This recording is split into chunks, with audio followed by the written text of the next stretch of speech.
वो उसे करता था अंधा प्यार, वो उसे पागलों की तरह प्यार करता था। उसने उसके लिए अपनी करोड़ों की संपत्ति को छोड़ दिया था। वो उसकी जान थी, वो उसके लिए सब कुछ थी। दोस्तों, लेकिन इन सभी चीज़ों के लिए उसको मिलती है एक सज़ा, और ये जो सज़ा थी, वो थी मौत की सज़ा। दोस्तों, आज हम जो जिस घटना के बारे में बात करने जा रहे हैं, ये घटना होने वाली है उत्तर प्रदेश की। उत्तर प्रदेश में मेरठ की ये घटना होने जा रही है, जिसमें एक पत्नी ने अपने पति की नृशंस बहुत बुरी तरह से हत्या कर दिया, और इस हत्या में उसने सहारा लिया अपने प्रेम का। उस पत्नी ने अपने पति के छोटे-छोटे टुकड़े करके ड्रम के अंदर डाल दिया, और फिर देखिए उसके बाद वो घूमने चली जाती है। तो आइए दोस्तों, हम इस कथा के बारे में पूरी सी जानकारी पढ़ते हैं। तो दोस्तों, क्राइम और पुलिस में आपका स्वागत है। आज हम आपके सामने उत्तर प्रदेश की कहानी लेकर आ रहे हैं।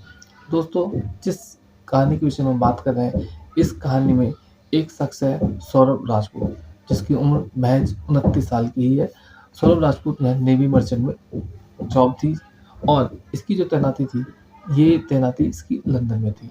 दोस्तों, सौरभ राजपूत जो है भारत आता जाता रहता था। 2016 में भी ये भारत आया था, और 2016 में सौरभ राजपूत की जो मुलाकात हुई थी, इसकी मुलाकात होती है मुस्कान रस्तोगी से। मुस्कान रस्तोगी वही महिला है जो इसकी पत्नी थी। दोस्तों, मुस्कान रस्तोगी से इसकी मुलाकात होती है। मुस्कान रस्तोगी से इसकी आंखें चार होती है। मुस्कान रस्तोगी इससे देखती है, और आंखों ही आंखों में दोनों के लिए दोनों के मन में प्यार होना पड़ता है। दोनों के नंबर एक्सचेंज होते हैं, दोनों की फ़ोन पे बात होती है। फिर धीरे-धीरे करके दोनों लोग चुपे-छिपे अपने घर वालों से आपस में मिलने लगते हैं। जब ये आपस में मिलने लगते हैं, तो कुछ समय बाद ये दोनों डिसाइड करते हैं कि अब ये जो है आपस में मिलकर शादी करेंगे। लेकिन दोस्तों, जब ये अपने परिवार वालों से शादी के लिए बात करते हैं, तो इनके परिवार वाले मना कर देते हैं कि इनकी शादी नहीं की जा सकती। हो सकता है कि जो है इनकी इसके पीछे कोई कास्ट रिलीजन हो सकता है। जब घर वाले शादी के लिए मना कर देते हैं, तो दोनों डिसाइड करते हैं कि ये लव मैरिज करेंगे। तो कुछ समय बाद ये दोनों मुस्कान मुस्कान रस्तोगी और सौरभ राजपूत लव मैरिज कर लेते हैं। जब इनके परिवार वालों को इस विषय में पता लगता है कि मुस्कान रस्तोगी और सौरभ राजपूत ने लव मैरिज कर लिए, तो दोस्तों दोनों के परिवार वाले बहुत ज़्यादा दुखी होते हैं, बहुत गुस्सा आता है, और ये दोनों को अपनी-अपनी प्रॉपर्टी से बेदखल कर देते हैं। लेकिन दोस्तों, आप सभी को पता है कि कुछ समय बाद जो लोग हैं, जो परिवार वाले हैं, इनको अपना लेते हैं। तो इनको भी, सौरभ राजपूत और मुस्कान रस्तोगी को भी इनके परिवार वालों ने कुछ समय बाद अपना लिया था। मुस्कान रस्तोगी अपने परिवार के साथ लगभग 1 साल रहती है, फिर उसके बाद ये जो है वहाँ से छोड़ देते हैं, और जो सौरभ राजपूत है और मुस्कान रस्तोगी है, ये जो है वहाँ से जाकर किराए पे रहने लगते हैं। अभी 3 साल पहले ही जो सौरभ राजपूत है, इन्होंने अपने इंदिरा नगर में ही जो है एक मकान मालिक है, जिनका नाम है ओमपाल। तो ओमपाल के यहाँ पर पिछले 3 साल से रह रहे थे। दोस्तों, मुस्कान रस्तोगी और सौरभ राजपूत की एक प्यारी सी बेटी है। इस प्यारी सी बेटी का नाम पीहू है, जो अभी 8 साल की है।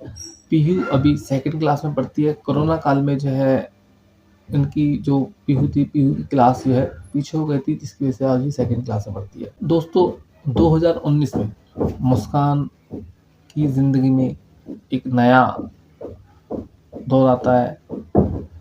मुस्कान जब अपनी बेटी को 2019 में स्कूल छोड़ने जाया करती थी, तो स्कूल के बाहर उसे जो है एक लड़का मिला। इस लड़के का नाम साहिल शुक्ला है। साहिल शुक्ला से ये मिलती है, तो इन दोनों में दोस्ती हो जाती है। दोस्ती होने के बाद धीरे-धीरे ये दोस्ती प्यार में बदल जाती है। ये दोनों जो है चोर-छिपे मिलने लगते हैं। शादीशुदा होने के बावजूद ये जो मुस्कान है, मुस्कान साहिल शुक्ला से शादी करने का निर्णय लेती है। लेकिन जो मुस्कान है, मुस्कान के सामने एक रोड़ा है, और वो रोड़ा कौन है? वो रोड़ा है उसका पति सौरभ राजपूत। अब सौरभ राजपूत को ये किसी भी तरीके से अपने मार्ग से हटाना चाहते हैं, ताकि जो मुस्कान है, वो साहिल शुक्ला से शादी कर सके। साहिल और मुस्कान सौरभ को रास्ते से हटाने के लिए एक खूनी खेल खेलते हैं। सौरभ को ये जो साहिल है, साहिल को पता है कि सौरभ विदेश में रहता है और मुस्कान जो है घर पर अकेली रहती है। तो साहिल ने इस बात का फ़ायदा उठाया।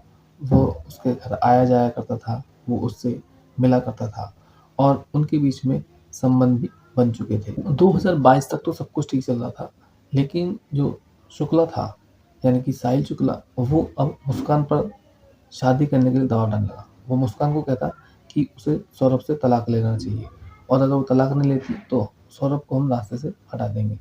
साहिल का मानना था कि अगर ये जब सौरभ को रास्ते से हटा देंगे तो लोगों को इनके ऊपर शक नहीं होगा, क्योंकि जो सौरभ था वो विदेश में रहा करता था और सबको ऐसा लगेगा कि दोनों के बीच में तलाक हो चुका है। एक दिन मुस्कान और साहिल की चैटिंग को सौरभ पढ़ लेता है और उसे दोनों के जो अवैध संबंध था उसके बारे में पता लग जाता है। फिर इस बात को जब पता लग जाता है सौरभ को, तो सौरभ और मुस्कान के बीच में झगड़ा होता है और इसी तरह से झगड़ा लगातार चलता रहता है, क्योंकि अब उसे अपनी बीवी के बारे में पता लग चुका था कि वो उसकी पीठ पीछे क्या बोल के ला गई है। जब इनके बीच में झगड़ा होने लगा था तो अब मुस्कान सौरभ से तलाक के लिए बात करने लगती है, लेकिन सौरभ उसे मना कर देता है कि वो किसी भी सूरत में मुस्कान को तलाक नहीं देगा। उसके कुछ दिन बाद सौरभ लंदन चला जाता है और कुछ समय बाद नवंबर 2024 में मुस्कान और साहिल मिलकर सौरभ के मर्डर की प्लानिंग कर लेते हैं। फिर कुछ दिन बाद ये जो सौरभ है, सौरभ मुस्कान को फ़ोन करता है कि 25 फरवरी को वो जो है उसका जन्मदिन मनाएगा और इसके लिए वो 24 फरवरी को भारत आ जाएगा। जैसे ही मुस्कान को इस बारे में पता लगता है कि 24 फरवरी को सौरभ आ रहा है, तो इस बात की खबर मुस्कान अपने प्रेमी साहिल शुक्ला को दे देती है। साहिल शुक्ला को खबर देने के बाद मुस्कान मार्केट से एक नींद वाला लिक्विड लेकर आ जाती है। 24 फरवरी को सौरभ भारत आ जाता है। भारत आने के बाद 25 फरवरी को सौरभ जो है मुस्कान के बर्थडे को सेलिब्रेट करता है।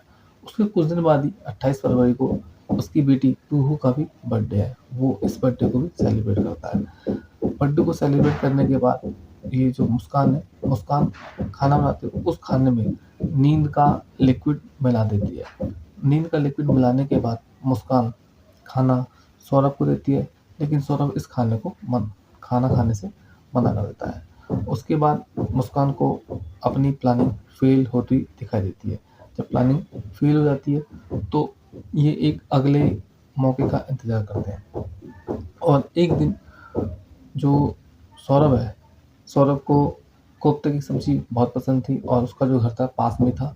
तो 3 मार्च के दिन सौरभ अपने घर से कोफ्ते की सब्ज़ी लेकर आता है। जब सौरभ कोफ्ते की सब्ज़ी अपने घर से लेकर आता है, तो सौरभ मुस्कान को ये कोफ्ते की सब्ज़ी गरम करने के लिए देता है।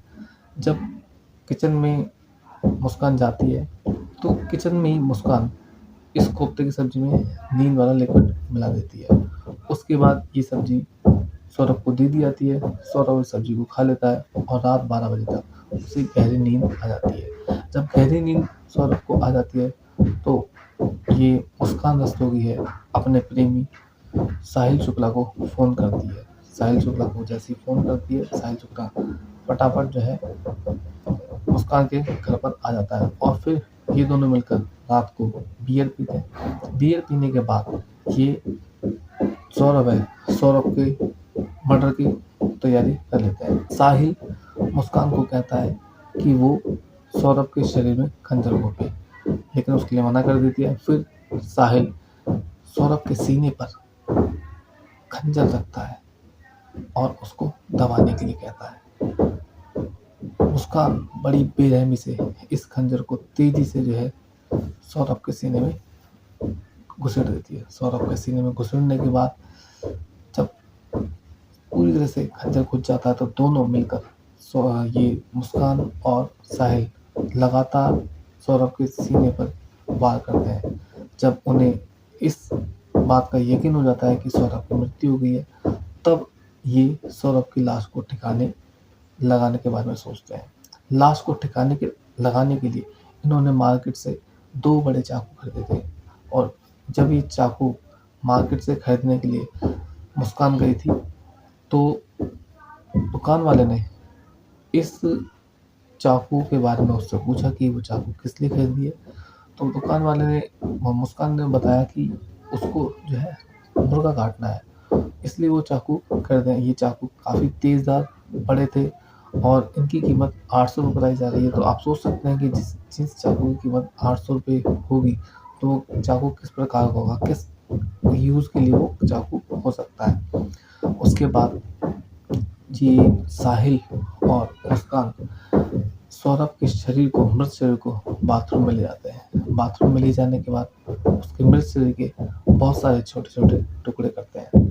फिर उनके टुकड़ों को पन्नी में लपेट कर बैगों में डाल दिया जाता है। एक बैग को जो है साहिल और मुस्कान बेड के नीचे डाल देते हैं। बेड के नीचे डालने के बाद एक दूसरा बैग और लेते हैं। उस दूसरे बैग में सौरभ की मुंडी को डाला जाता है। सौरभ की मुंडी को डालने के बाद उसमें उसके हाथों को डाला जाता है। फिर ये साहिल और मुस्कान अपने घर से निकलते हैं इस बैग को ठिकाने लगाने के लिए।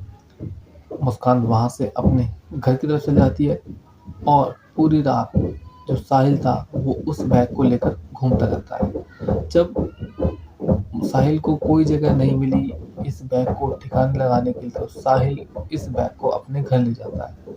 लेकिन अगले दिन 4 मार्च के दिन सुबह 9 बजे साहिल उस बैग को लेकर वापस सौरभ के घर पहुंचता है और सुबह 9 बजे मुस्कान भी अपने घर पहुंच जाती है। जब ये सौरभ के घर पहुंच जाता है तो वहां पर एक नीले रंग का बड़ा सा ड्रम ये लोग मंगाते हैं मार्केट से। उसके बाद काफ़ी सारा सीमेंट भी जो है मंगाते हैं।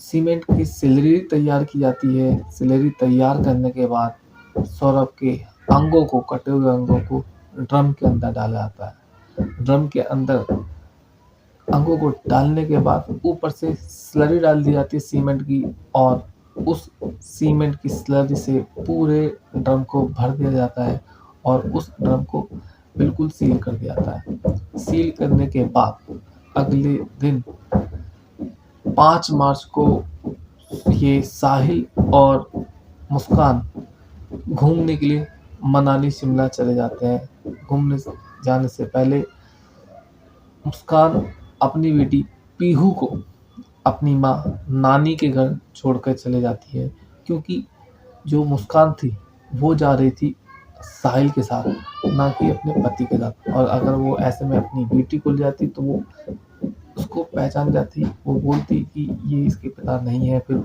आगे जो है पकड़ी जाती वो। इसलिए वो अपनी बेटी को छोड़कर चली जाती है अपनी माँ के घर। वहाँ पर लगभग 12 या 13 दिन वो जो है गुजारते हैं। और इस दौरान जो मुस्कान थी, मुस्कान अपने पति का मोबाइल भी ले जाती है और मोबाइल ले जाने के बाद वह अपने ससुराल वालों को वहाँ से मैसेज वगैरह करती है, इंस्टाग्राम पे वीडियोस डालती है ताकि लोगों को ये लगे कि वो वहाँ पर घूम रहे हैं। जब कभी सौरभ के घर वालों ने सौरभ से बात करने की बात कही, तो जो मुस्कान सौरभ बन के बात कर रही थी, वो कोई ना कोई बहाना लगा देती थी कि उसे अभी बात नहीं करनी है। मुस्कान और साहिल के पास जो शिमला मनाली गए हुए थे, पैसे खत्म हो जाते हैं। मुस्कान को पता था कि जो सौरभ है, सौरभ के अकाउंट में 6 लाख रुपए हैं, तो वो उन 6 लाख रुपए को निकालने की कोशिश करते हैं, लेकिन वो इस काम में सफल नहीं हो पाते। उसके बाद ये जो साहिल और मुस्कान है, ये शिमला के ही किसी मंदिर में शादी कर लेते हैं। फिर ये जो मुस्कान है, वो ये अपने घर पे फ़ोन करती है, अपनी माँ से बोलती है कि उसे कुछ पैसों की ज़रूरत है। उसकी माँ उसे रिप्लाई देती है कि भई आप सौरभ के साथ हो, तो आप सौरभ से पैसे क्यों लेते हो? मुझसे पैसे क्यों ले रहे हो? मैं आपको कोई पैसा नहीं दूँगी। जब ये बात होती है तो जो मुस्कान है, मुस्कान अपनी माँ को बता देती है बातों ही बातों में कि उसने सौरभ का कत्ल कर दिया है और सौरभ की जो शरीर है या मृत शरीर है, वो उसके इंदिरा नगर वाले घर पर ही है। जब उसकी माँ को ये बात सुनती है उसकी माँ, तो उसके पैरों से ज़मीन निकल जाती है। वो अपने हस्बैंड, अपने परिवार वालों को बताती है कि उसकी बेटी ने ऐसा काम कर दिया है। मुस्कान की माँ मुस्कान को घर पर बुला लेती है। 17 मार्च को मुस्कान घर पर आ जाती है और 18 मार्च को साहिल और मुस्कान कुछ मज़दूरों को बुलाते हैं ताकि वो ड्रम को किसी ऐसी जगह भिजवा दें ताकि वो पकड़ में ना आए। लेकिन मज़दूरों को शक होता है और वो उस ड्रम को ले जाने के लिए साफ मना कर देते हैं। बाद में माँ और पिता पुलिस स्टेशन जाकर अपनी बेटी की करतूत के बारे में बताते हैं और उसको गिरफ्तार करवा देते हैं। दोस्तों, बाद में पुलिस आती है, पुलिस घर पर जाती है, घर से ड्रम उठाती है, ड्रम लेकर जो है थाने ले जाती है। फिर वहाँ से जो है जो सौरभ था, सौरभ की बॉडी को निकाला जाता है। बॉडी को निकालने के बाद उसको पोस्टमार्टम के लिए भेज दिया जाता है। दोनों को गिरफ्तार कर लिया गया है, मुस्कान और साहिल को, और दोनों को के ऊपर आगे की कार्रवाई जारी है। तो दोस्तों, ये एक खतरनाक कहानी थी जो भारत में हुई, मेरठ में, जिसमें एक पत्नी ने अपने पति के 15 टुकड़े कर दिए थे।